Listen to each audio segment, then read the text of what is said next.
السلام علیکم پیارے دوستو، شعبان المعظم کی 15ویں رات کو شب برات کہا جاتا ہے۔ شب برات کا مطلب ہے نجات کی رات۔ اس رات کی خصوصیات ہے کہ اللہ تعالیٰ اپنے نیک بندوں کو اپنے خصوصی رحمت سے نوازتا ہے اور اس رات میں ہر اعمال کا فیصلہ ہوتا ہے اور اللہ تعالیٰ اپنے مخلوق میں رزق تقسیم کرتا ہے اور پورے سال میں اپنے بندوں سے سرزد ہونے والے اعمال اور پیش آنے والے واقعوں سے اپنے فرشتوں کو باخبر کرتا ہے۔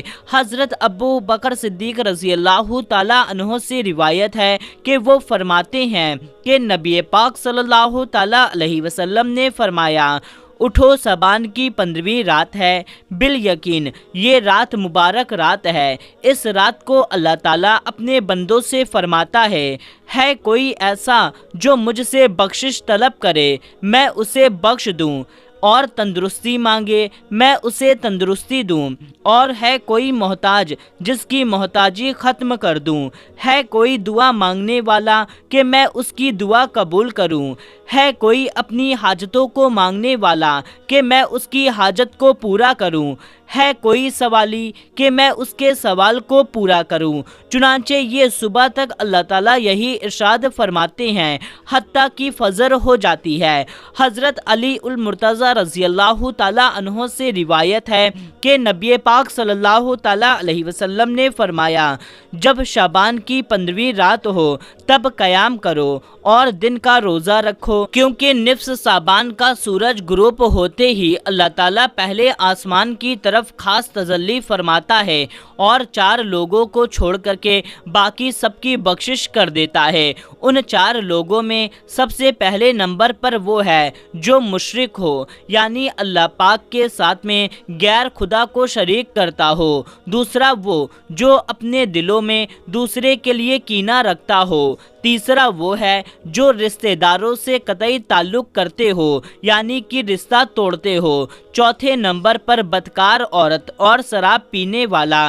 ایسا ہرگز نہیں ہے کہ ان لوگوں کی کبھی بخشش نہ ہوگی، بلکہ سبب یہ ہے کہ یہ اپنے گناہوں سے سچی دل سے توبہ کر لیں، کیونکہ توبہ کرنے کی توفیق اللہ تعالیٰ کی طرف سے ہے۔ بس جب تمہارے دلوں میں یہ خیال آ جائے کہ میں اپنی زندگی میں بہت غلط کام کیے، بے شمار گناہ کیے، تو توبہ کر لو، باقی اللہ کی ذات تمہیں توبہ کرنے کی توفیق دے گی، تو اس بری عادت سے تمہارا چھٹکارا بھی ممکن بنا دے گی۔ بس تم اپنے رب کی طرف رجوع کرنے میں دیر نہ کرو۔ حضرت عائشہ صدیقہ رضی اللہ تعالیٰ عنہا فرماتی ہیں کہ حضور سرور کونین صلی اللہ تعالیٰ علیہ وسلم نے مجھ سے ارشاد فرمایا کہ اے عائشہ، کیا تم جانتی ہو کہ آج کی یہ سب نصف شعبان کی شب ہے؟ یہ رات 1000 راتوں سے افضل ہے۔ ایک ایسی رات ہے کہ جب اللہ تعالیٰ اپنے مخلوق کے لیے بنی کلب کی بکریوں کے بالوں کے برابر گناہگاروں کو بخش دیتا ہے اور دوزخ سے آزاد فرماتا ہے، سوائے 6 لوگوں کے۔ پہلا شراب کا عادی، دوسرا والدین کا نافرمان، تیسرا زنا کرنے والا، چوتھا قطعی تعلق کرنے والا، پانچواں فتنہ باز اور چھٹا چگل خور۔ ایک مرتبہ عیسیٰ علیہ السلام کسی پہاڑی کے پاس سے گزر رہے تھے کہ آپ کی نظر ایک عجیب و غریب جھوپڑی پر پڑی۔ آپ رک کر کے حیرت سے اسے دیکھنے لگے اور اس موقع پر اللہ تعالیٰ نے وحی نازل فرمائی اور ارشاد فرمایا، اے عیسیٰ، کیا میں اس سے عجیب چیز تم پر نہ ظاہر کر دوں؟ عرض کیا، یا اللہ، ہاں ضرور۔ چنانچہ اس جھوپڑی میں سے ایک بزرگ ہاتھ میں ایک ڈنڈا لیے باہر آئے۔ حضرت عیسیٰ علیہ السلام نے اس بزرگ سے پوچھا، آپ کتنے برس سے اس جھوپڑی میں عبادت کر رہے ہیں؟ بزرگ نے جواب دیا، 400 برس سے۔ یہ سن کر کے حضرت عیسیٰ علیہ السلام نے بارگاہ الہی میں عرض کی، یا اللہ، تیرے اس معجزے کو دیکھنے کے بعد میرا یہ گمان ہے کہ اس بندے سے زیادہ عبادت گزار بندہ اور کوئی نہیں۔ اللہ تعالیٰ نے ارشاد فرمایا اے عیسیٰ، میرے محبوب نبی کے امتی کا شعبان کے مہینے کا آدھی رات کی عبادت کا 2 نوافل نماز ادا کر لینا اس بزرگ کی 400 برس کی عبادت سے افضل ہے۔ حضرت ابو ہریرہ رضی اللہ تعالیٰ عنہ فرماتے ہیں کہ حضور اکرم صلی اللہ تعالیٰ علیہ وسلم نے فرمایا، میرے پاس آدھی شعبان کی رات میں جبرائیل امین تشریف لائیں اور عرض کرنے لگیں، اے اللہ کے رسول، اپنا سر مبارک آسمان کی طرف اٹھائیے۔ میں نے ان سے پوچھا، ایسا کیوں؟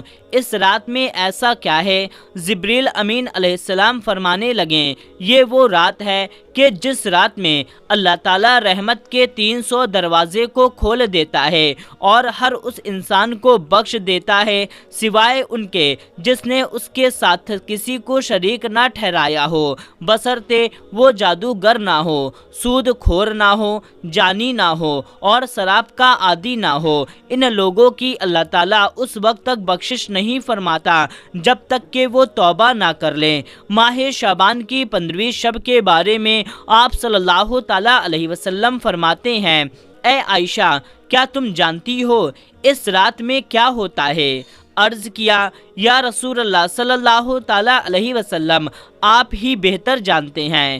آپ نے فرمایا، اس رات کی فضیلت یہ ہے کہ آدم علیہ السلام کی اولاد میں جو بھی شخص اس سال پیدا ہوگا اور جو اس سال میں مرے گا، اس کا مرنا اور پیدا ہونا لکھا جاتا ہے، اور جو فرشتے ان کاموں پر مقرر ہیں ان کو اس عمل کی اطلاع دی جاتی ہے، اور جتنا رزق مخلوق کو اس برس ملے گا سب لکھ دیا جاتا ہے۔ اور اس 15ویں رات اللہ تعالیٰ سورج ڈوبتے ہی اس دنیا کے اوپر جو آسمان ہے اس پر تشریف لے آتے ہیں اور ارشاد فرماتے ہیں، ہے کوئی مجھ سے بخشش کا طلبگار، رزق چاہتا ہو، مصیبت کا مارا ہو، مجھ سے دعا کرے، میں اس کی مصیبت کو دور کر دوں گا۔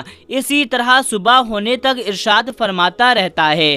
بس بندے کو چاہیے کہ اس رات خوب عبادت کرے، اپنے گناہوں کی معافی مانگے اور 15ویں کا روزہ رکھے۔ اللہ تعالیٰ اس رات میں اپنی مہربانی سے بے شمار بندوں کو بخش دیتا ہے، مگر کافر، مشرک، کینہ رکھنے والا اور قاتل کو نہیں بخشتا۔ حضرت عائشہ صدیقہ رضی اللہ تعالیٰ عنہا فرماتی ہیں کہ ایک رات میں نے نبی پاک صلی اللہ تعالیٰ علیہ وسلم کو بستر پر نہ پایا تو میں پریشان ہو گئی۔ میں آپ کی تلاش میں گھر سے باہر نکلی۔ میں نے دیکھا کہ آپ بقی کے قبرستان میں موجود ہیں اور اپنا سر مبارک آسمان کی طرف اٹھائے ہوئے ہیں۔ اس رات اللہ تعالیٰ آسمان پر تشریف فرماتے ہیں اور بنی کلب کی بکریوں کے بال کے برابر انسانوں کو دوزخ سے آزاد فرماتے ہیں۔ پھر فرمایا، کیا تم آج رات مجھے عبادت کے لیے آزادی دیتی ہو؟ میں نے عرض کیا، ضرور۔ پھر آپ نے نماز پڑھنا شروع کر دی اور قیام میں جلدی کی، سورہ فاتحہ اور ایک چھوٹی سی آیت پڑھی اور پھر آپ سجدے میں چلے گئے۔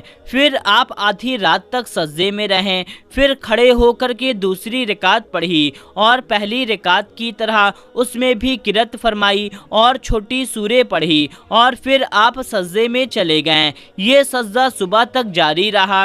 یہ میں دیکھتی رہی۔ زیادہ دیر ہو گئی تو مجھے اندیشہ ہو گیا کہ کہیں اللہ تعالیٰ نے اپنے رسول صلی اللہ تعالیٰ علیہ وسلم کی روح مبارک کو قبض تو نہیں کر لیا۔ پھر جب میرا انتظار طویل ہو گیا، بہت دیر ہو گئی، تو میں آپ کے قریب پہنچی اور میں نبی پاک صلی اللہ تعالیٰ علیہ وسلم کے تلووں کو چھوا تو آپ نے حرکت فرمائی۔ اس کے بعد تو میں نے خود سنا کہ آپ سجدے کی حالت میں یہ الفاظ ادا کر رہے تھے، الہی میں تیرے عذاب، تیرے عفو اور بخشش کی پناہ میں آتا ہوں، تیرے قہر سے تیری رضا کے پناہ میں آتا ہوں، تجھی سے پناہ چاہتا ہوں، تیری ذات سب سے اعلیٰ ہے، میں تیرے سایہ نشاں ثنا بیان نہیں کر سکتا، صرف تو ہی اپنی ثنا بیان کر سکتا ہے اور کوئی نہیں کر سکتا۔ صبح کو میں نے عرض کیا، آپ سجدے میں ایسے الفاظ ادا فرما رہے تھے، ویسے کلمات آپ کو ادا کرتے ہوئے میں نے کبھی نہیں سنا۔ تو حضور نے دریافت فرمایا، کیا تم نے یاد کر لیا؟ میں نے عرض کی ہاں جی، آپ نے جو فرمایا ہے وہ میں نے یاد کر لیا ہے۔ فرمایا خود بھی یاد کرو اور دوسروں کو بھی سکھا دو، کیونکہ جبریل امین علیہ السلام نے سجدے میں مجھے ان کلمات کو ادا کرنے کا حکم دیا تھا۔ تو میرے پیارے دوستو، آج کی اس ویڈیو میں بس اتنا ہی۔ ویڈیو پسند آنے کی صورت میں ویڈیو کو لائک کریں، زیادہ سے زیادہ لوگوں میں شیئر کریں۔ ملتے ہیں تب تک کے لیے، السلام علیکم، اللہ حافظ۔